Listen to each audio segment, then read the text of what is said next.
लोक्यपूज्यम् त्रिगुणात्मरूपम् समस्ततेजोमय दिव्यरूपम् पुनातु माम् तत्सवितुर्वरेण्यम् यन्मण्डलम् गूढमतिप्रबोधम् धर्मस्य वृद्धिम् कुरुते जनानाम् यत्सर्वपापक्षयकारणम् च पुनातु माम् तत्सवितुर्वरेण्यम् यन्मण्डलम् व्याधिविनाशदक्षम् यदृग्यजुःसामसु सम्प्रगीतम्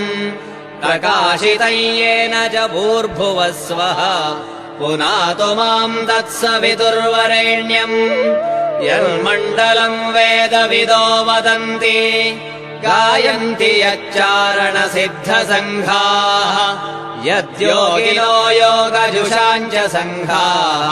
पुनातु माम् तत्सवितुर्वरेण्यम् यन्मण्डलम् सर्वजनैश्च पूजितम् ज्योतिश्च कुर्यादिह मर्त्यलोके यत्कालकालाद्यमनादिरूपम् पुनातु माम् तत्सवितुर्वरेण्यम् यन्मण्डलम् विष्णुचतुर्मुखाख्यम् यदक्षरम् पापहरम् जनानाम् यत्कालकल्पक्षयकारणम् च पुनातु माम् तत्सवितुर्वरेण्यम् यन्मण्डलम् विश्वसृजम् प्रसिद्धम्